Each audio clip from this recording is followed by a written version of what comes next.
Our bodies change moment to moment, breath to breath.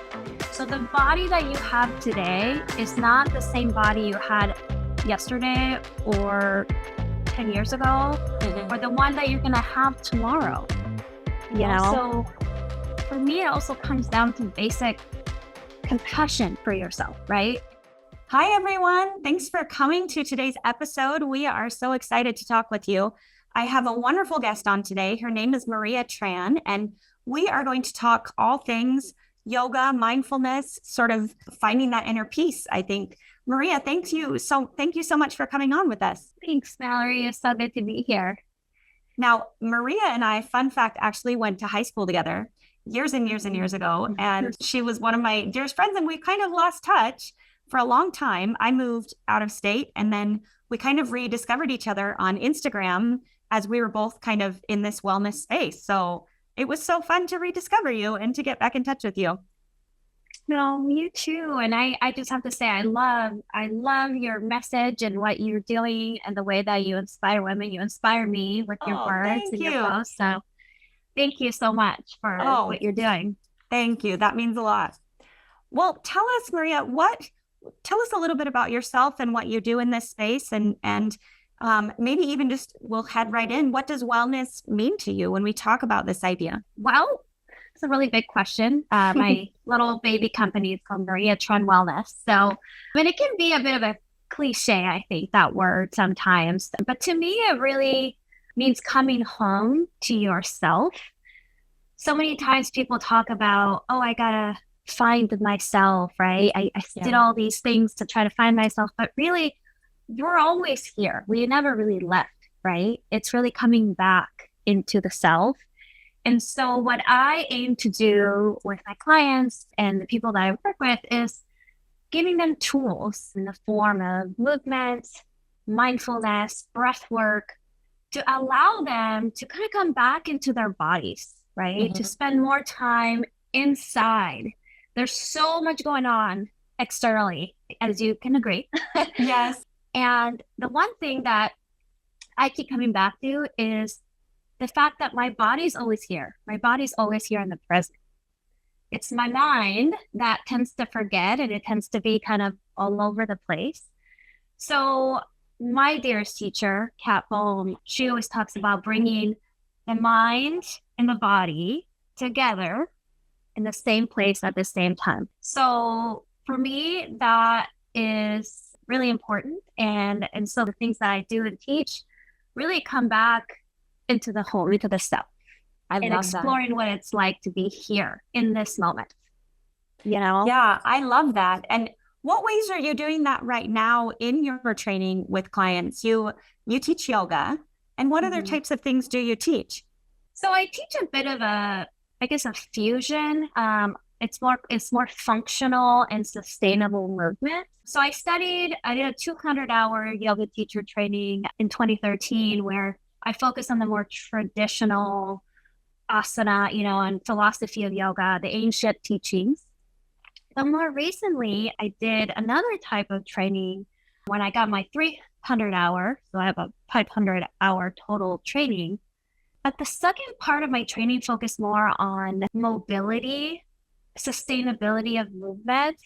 What do we know now about biomechanics, about how different bodies move and what they need to be supported, right? So I teach from a nervous system lens. I tend to look at the body and the nervous system as one. And so I teach a lot of breath work. I teach a lot of grounding, where we meditate and we do mindfulness practices. And then when it comes to more of the movement, I mimic movements of everyday life. So I try to make my classes really creative, and I do movements that will help people reach up and grab a canister of sugar off of their shelf without injuring themselves, or picking up their child in a healthy way, and kind of teaching people, how to move the pelvis, how to hinge forward, things like that. So I try to make it fun. And there is elements of yoga in it. There's also elements of Pilates in it. And there's also a lot of heart rate variability, right? We do a lot of things that are energetic And then sometimes we do things that are very grounding. So I guess I would say the number one thing that I teach is intuitive movement, meaning in every class I ask people, what is it that you need today? I'm gonna guide you through some movements and postures and breath work and whatever. But at the end of the day, this is your practice, right? So I want to give people permission to tune inward, right? To turn the volume down on the noise of life and really come back in and say, okay, what do I need today? Do I need a slower pace? Do I really want to make these movements really big and spacious?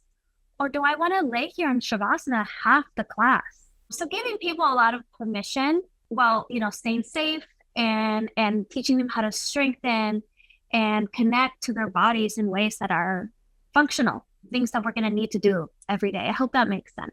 Oh, totally. And I love that. I am always a big supporter of individualized approaches to all of this, wellness in general, but body movement, because the idea that we are all one size fits all it's pretty laughable, right? But even if we were all shaped exactly the same and moved and we had the same, we all had the same muscles that were stronger than the other muscles, still from day to day, our context is so different. I have a 16-month-old that I'm constantly lifting up and occasionally a 5-year-old that I'm lifting up. But a woman who is 55 or 60, she's going to be doing way different things with her body and have different risks, with bone health and with atrophying muscles or different things like that she may need to focus on to stay strong and to be able to continue to do her daily activities. So I love that idea of just focusing on what do you need. Will you go into a little bit more? You mentioned this, but this idea of being in tune with ourselves, I think part of it is context, like I just mentioned, but part of it is just feeling, what do I feel like today? How do we do that? How can we figure out what our body needs for that day? Well, I think it takes a little bit of time. If you're not used to being in your body, it takes some time to actually learn to listen. For me, it really comes when I notice sensation. So not everybody is able to close their eyes and automatically feel their body. So sometimes it's just taking a soft gaze, right? And really dropping in. And the biggest tool I would say that I use is the breath, right? So really just tuning in and just noticing how you're breathing without judging it, just where do I feel my breath today? And then exploring the different parts of the body and then noticing, I feel sensation in my belly. I feel sensation in my shoulders. And then that might give you insight into, maybe I'm feeling a bit stressed or my digestion hasn't been great. And so a lot of that is we're going to want to answer that with our heads, right? But my hope is that over time, if you really truly pause and listen, your body will tell you, right? You will get the sense of, okay, now that I've slowed myself down and I calm my breathing, man, I feel really tired. My bones are achy, right? So that should inform kind of the practice that you're going to explore that day. But you don't always know, right? And there are so many narratives that run constantly on repeat in our heads. And some of them may be that, I have to sweat in order to say I accomplished something today, right? So that's a story. That's not actually true. That's a thought that we believe based on conditioning and society and rules and whatnot. And so I think a big part of learning to trust your body is to really not believe everything your mind says and understand that our bodies change moment to moment, breath to breath. So the body that you have today is not the same body you had yesterday or 10 years ago, or the one that you're going to have tomorrow. So for me, it also comes down to basic compassion for yourself, right? And knowing that if today doesn't feel like the day where you're going to do, a HIIT workout, that's okay. Mm-hmm. That's okay, right? So listening to the body takes a lot of courage, right? Because we're not used to giving ourselves permission to do nothing. That might seem unproductive or lazy. So I think it does help to take classes with an instructor who can guide you through those things. Um, but also just be really kind to yourself through the process. Yeah, it is. It does require a vulnerability, doesn't it? Because I think a lot of the ways that we explore our own movement can feel kind of silly or feel like we're not polished, right? You go to a brand new yoga class, you've never been there before, and maybe you're the one who's super wobbly or whose knees and arms are bent funny, and you don't have that beautiful yoga stretch that someone else does. And being willing to be vulnerable and experimenting with your movement, I think, can be hugely beneficial, but it does feel a little bit unsteady. We all want to be the one that's the good one, right? That shows up to Orange Theory and we look good. Our muscles are toned and we know how to do the exercises, or shows up to the gym and we know exactly where the weights are. And so we go and we do our routine looking really polished and slick. But to really explore, there is a vulnerability that goes there and a willingness to maybe feel a little bit funny or look a little bit funny or look not polished. So I think it does take a little bit of courage. And that, being a woman in a society that is so demanding, right, of our time, and demands all of these things. I know for me personally, I started my journey through movement, in a very very aggressive way. I used to run and I used to think like I needed to do all of these like hard workouts in order to feel strong. And but sometimes what we forget is that these really hard workouts are actually stress, right? We're putting stress on the body.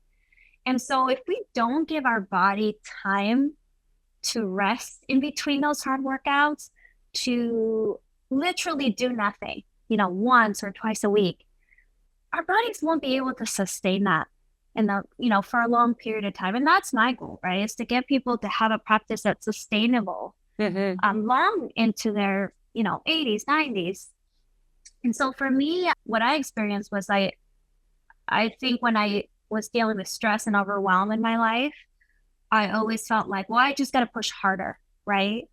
And so instead of slowing down and tuning inward, I was always focused on the external. What can I do? Perfectionism was one of my coping mechanisms. And so it took me a really long time to understand that my nervous system was just wired, right? I was wired and tired.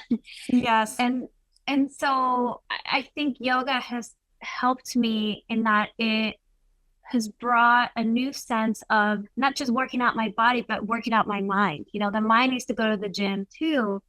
I think it comes back to compassion and self-love and discipline to not do, to just kind of like, oh, I know I want to do all this stuff, but it's okay. It's okay. I'm okay. I'm safe right here. I love that. And being in tune, like you talked about earlier, being in tune with what your body needs. Sometimes your body's going to say, I need healing. I need time to recover. And if we push through that, then it's a stressor. It's going to put us into a place of stress, which is a different part of our mind and it's a different part of our heart, right? It can stimulate feelings of fear or strain or, risk. And we want to stay in a safe place where our bodies feel supported and feel taken care of so that they can function how they want to. I've done a lot of yoga in my life, but not as a professional. I do YouTube yoga with Adriene classes and I go to she's great. Yes, she's great. And you go to the local yoga studios and I do it on Peloton and that's the thing. And one of the things that I have really loved about yoga is because the movements are slow and sustained and stretching different areas. And you get these cues that then, they'll say, okay, change your posture this way. And then suddenly you feel a straight stretch in a whole different area you didn't know is tight. But I found that to be true emotionally too, that as I'm moving through these slow and sustained poses, that emotionally I feel like I can release or find some of that emotional release. Is that something that you have found to be the case? Is that emotional connection with yoga as well?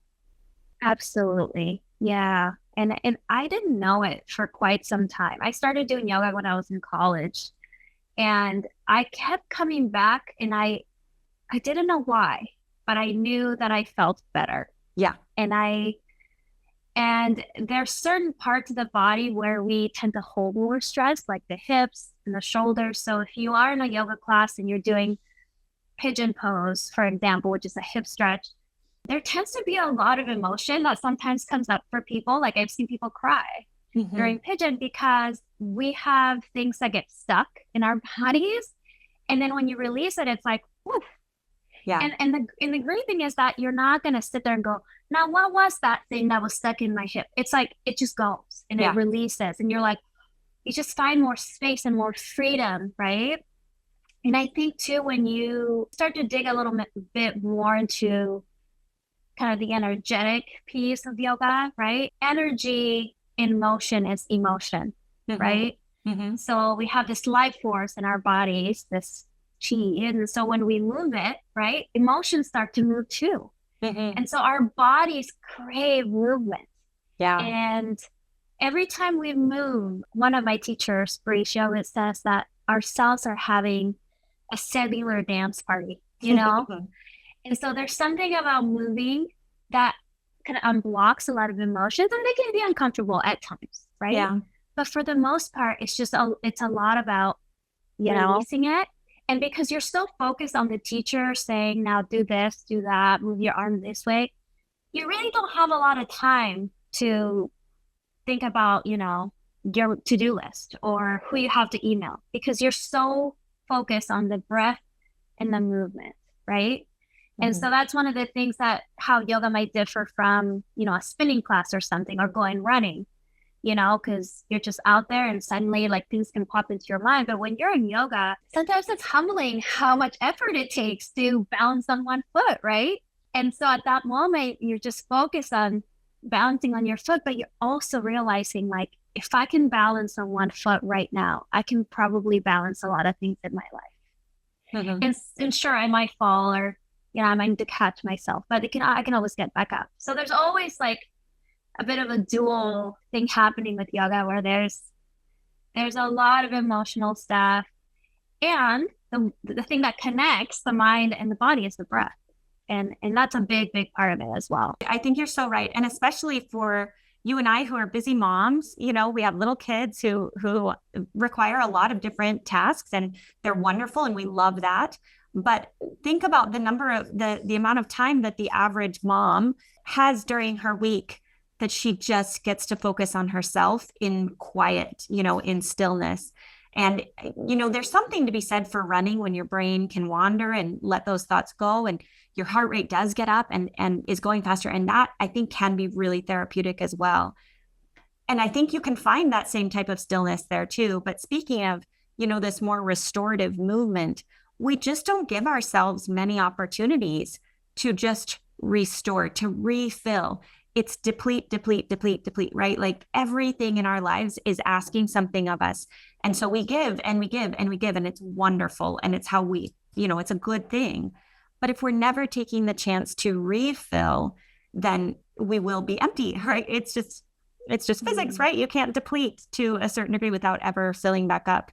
And I find that stillness that goes with yoga and a sort of a quieter body movement can really help fill us back up in a really crazy depleting lifestyle. Well, first of all, I want to thank you for naming that, because I think that, even yoga instructors who practice mindfulness daily struggle with that. Yeah. I think it's a process that we continue to be a part of. And my kids are a little older than yours, but I think each season brings different life situations that demand a lot of us. So I hear you, and I know how hard it is to find that time, and if I could say anything to all the moms of young kids, is that it doesn't need to be an hour-long yoga class with, candles and music and all that. I mean, that's wonderful. And if you can get a babysitter or your husband to watch the kids or something, great. But one of the biggest pieces of advice that I received was to create a sacred space for myself in my home, 5 minutes a day. And it doesn't have to be, again, anything fancy, but if you can get up 5, 10 minutes before the rest of your family, make a cup of coffee, make that a ritual. Really pay attention to the coffee being ground, the smell of the coffee, really, engaging all of your senses. What does the cup of coffee feel like in my hand? Pray, journal, take 5 minutes for yourself and kind of like fill your own cup before you start to give. Maybe with any luck, you might start to increase that to maybe 10 minutes, maybe 15 minutes. But I hear you. It's so much easier said than done to say, okay, set some time every week for your yoga practice and go running and make sure your kids are taken care of. Yes. I struggle with it all the time myself. So thank you for saying that. And yes, it's something we all deal with in one way or another. And that's okay. Because we all keep trying and keep bringing it into our lives more. But I think, and I do think I loved what you said about making it just 5 minutes. It does not have to be this giant process, but it should be something. What are you doing for yourself? What are you doing to fill just something? And I love what you talked about with the coffee and being able to just be present in that moment and not asking anything of yourself for those just few minutes, that for a minute you get a break. You give your brain a break, you give your heart a break, you allow yourself just to be, and just to say, to have this little relationship with yourself and have that kindness for yourself to just say, you get a break right now. Don't even worry about it. Like, this is our time. This is where we're just going to be. So I love that example, and involving the senses, I think, is so smart. Right. So it's just a little promise that you can make to yourself, and try to keep it, but also being careful not to beat yourself up if you're not able to do it every day. Right. Totally. So again, it's not like, don't make this something you have to do. Right. It's like, it's something you get to do for yourself. It's a gift, and one more thing that I'll mention too, Kristen Neff, I don't know if you've heard of her. Mm-hmm. She talks a lot about self-compassion. And one of the things I like to remember, and she says this a lot, is when we struggle, because we all struggle, we're having a human experience. And it helps to remember that there's so many other people having the same human experience. Yeah. You're not alone, right? So in that moment when you feel like, oh my gosh, you're so overwhelmed, you just can't handle it, right? It's kind of like tune into yourself and say, okay, honey, you're having a moment of suffering. So many other people are having that right now. We're all having this human experience. And then after that, say, okay, what can I do right now to nourish myself, to make the situation better, right? But always pausing and remembering it's okay, So that's another little, 2-minute exercise that it can be helpful throughout the day. Yeah, I love that. So I think when some people hear about mindfulness or yoga, some people can sort of have a blockage of either I'm not like that, or I can't really slow down that much, I'm too busy, or I'm not flexible, I can't do yoga, I'm not flexible, or I need more of a workout, like that's not enough of a workout. What would you say to people like that just say, well, I don't really need that, I'm not really into that type of thing? I mean, I know you would never argue with them and try to convince them, but if you were to invite them and to say, here's what the benefit is, here's what I would invite you to do. Yes, I would start by asking them, why? Why is it that they believe that they can't do something so slow or for themselves, right? I mean, there's always a root. There's something underneath, like some sort of narrative, again, some story that they tell themselves, whether it was something they learned or something they believe. But I'm always curious to ask, well, why is that? And by the way, yoga is not necessarily easy. It can be very humbling. And I don't know, I guess I would just invite people to give it a try, right? And to remember again that we can't go 0 to 60 all the time. Yeah. Our bodies will eventually give out. They are going to burn out, right? So, or our hearts or our minds, going 0 to 60 all the time. Right. And I'm wondering, I mean, there are so many benefits to mindfulness, and there's so many benefits to slowing down and to breathe in through your nose. I mean, there's so many data out there. There's neuroscience and lots of wonderful things that, I could bore you with. But I guess what I can speak to is you won't know until you know, right? And doing mindfulness once or twice likely isn't going to make a big difference in your life. It's about consistency and really, it's a practice after all, right? Yeah. So getting to know these tendencies, right? So when I teach mindfulness to people who have never done it before, it's always really brief. It's 5 minutes, 10 minutes, and just an invitation to drop in, notice what's happening without judgment, really start to see what are the patterns of the mind, what are the clues that our body is giving us about what's happening. And to learn to train our attention, right? To be in this moment, because this is the only moment we have right now.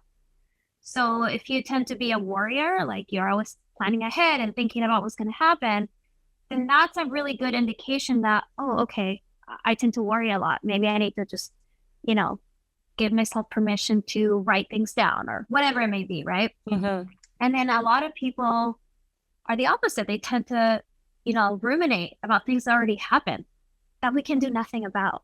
Yeah. Right? So I don't really know. I think mindfulness is just something that takes time, that it can be really boring and frustrating at first. I know it was for me. I could not sit still at first, and I hated it, but I stuck with it, and I found a great teacher, and I fell in love with the philosophy around it. And, I am someone who has struggled with anxiety for many years. And since starting my mindfulness journey, I rarely ever get panic attacks anymore. But that used to be a constant in my life. So do I think that's going to be the case for everybody? Probably not. But it helped me. And that's really all I can offer. Oh, I love that. Thank you for sharing that. I do think, when I think about this, we're all such complex individuals, right? We all have different parts of ourselves. And I think you mentioned this before to me outside, is this all or nothing thought process that either we are this Zen yogi, we never raise our voices above a certain decibel, right? We speak long, slow sentences, and we say namaste all the time. Like I think a lot of times we create this version that's like, I'm not that person. Like, I'm not that type of person. But in doing so, we kind of are doing a disservice to the complexity of who we are. Like, we don't have to become this whole different version of ourselves, but we are trying to just find I think I say for myself, like, find my inner hippie, like just the part of me that's a little bit of a hippie, a little bit more in tune, and those moments that we sink into our lives. But it's not all or nothing. It doesn't mean we have to change the essence of who we are, but it is a tool in our tool belt. And that's kind of what you were saying, like with anxiety, that it's one more tool that we can bring into our daily sort of work towards wellness of achieving what we want. And if that's to be less anxious, or if it's to be less depressed, or if it's to feel better and more comfortable in our own skin, I think that being intentional with our bodies is the way to do that. And we can do that just in a yoga practice or in a mindfulness practice, that 5 minutes a day. So I love that. Yeah, I couldn't agree with you more. You said it well. Well, tell me, along those same lines, I think what can be hard is this idea of all or nothing thinking, like it has to be this whole transformation of who I am or not. So how do you take something like mindfulness or yoga and make it more relatable or make it more accessible for someone? Do you have any thoughts for someone who's like, okay, I'm being won over. I know that I need to bring this into my life, but I don't even know how to begin. I think there are lots of apps and YouTube channels and, a lot of resources out there where you can start with really simple, 5-minute meditations where you're guided through it. And so I think starting a meditation practice, again, it's just consistency and doing it often, but it doesn't, again, have to be, a really long, you need to create a sanctuary in your home or anything like that. I think when it comes to yoga, for me, it's really about using support. So having props, I teach most of my classes, I have a chair there. And so I demo things with and without the chairs to give people options. I want to bring the yoga and make it fit the person versus the person fit the yoga. Okay. Most of my classes look nothing like what you see on, the cover in Yoga Journal, because I don't believe that's necessarily what we're aiming for here. Yeah. Right. Yeah.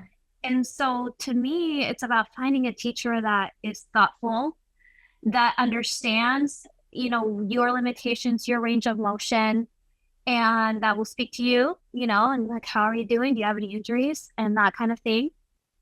But making it so that it's really about you moving in ways that feel good, that are intuitive to your body. Sometimes in my class, I'll invite people to shake, and they're like, okay, right? But most of them love it, right? And then I also have I teach a corporate group every Wednesday, and they're all of them are at their desk working away until 12:10, and then I see them, and then they shift to the other monitor. And so we do a lot of chair yoga. We do things where, they're in their work clothes. They don't have to change it to, stretchy pants or whatever. So I guess to me, it's finding a teacher that is going to understand that everybody is unique, like you said earlier. Finding a teacher that's well versed in anatomy so that they really understand safe ways of moving. And, starting really small, 10, 20 minutes a day. Again, don't think like, oh, if I do this yoga class, I'm going to have to touch my toes or twist into this pretzel, or no, it's really not that scary. And I wish more people knew that, Does that answer your question? Yeah, I think that's great. I think that's just so important. You kind of come back to one of the things that I've talked about in the past is this idea of knowing what you want and who you want to be, and customizing your practice for that, and saying, okay, so you don't want to be the cover of the yoga magazine, or maybe you do, but either one, you have to know what you want. And then you can choose the class or choose the modality that's going to help support you in that. So it's starting where you're at. If you are someone who really doesn't feel flexible and wants to start incorporating this, then maybe you get a one-on-one teacher that says, can you just help me get started? And maybe you're the person who's done weekend yoga for years and you want to really up your game, and then you find that level. So it really comes back to knowing where you're at and knowing where you want to go. Right. And there's nothing wrong, again, with doing, the really fancy poses. And I've heard them called advanced poses, which that kind of triggers me a little bit, because I think an advanced practitioner is someone who knows themselves so well that they know when to go into child's pose. Yeah. And they know when to stop, right? That to me is an advanced practitioner. But there are more, intricate poses that require a lot of strength and flexibility. And most people don't have that. So if that's you, wonderful, great. I would say go for it. But it doesn't hurt to find a teacher, like you said, one-on-one, who can teach you the basics, who can help you figure out your own posture and alignment, and, give you tips from there. That's so great. So if you were going to give, we'll break it down, make this super relatable. You're giving 1 or 2 tips to this busy mom or a busy woman, working mom, whatever it is, who says, okay, I'm really not doing anything in the form of that type of wellness that you're talking about in terms of mindfulness or restorative movement. What is one thing I can do today that it's not going to take a big, revolutionary movement of my schedule or anything like that? Is there one thing that you can recommend? That's really hard because I want to say a lot of different things, but you can give 3 if you want. I would say if I had to narrow it down, I would say learn to breathe. Okay, so, and I can demo it really quick if you don't mind.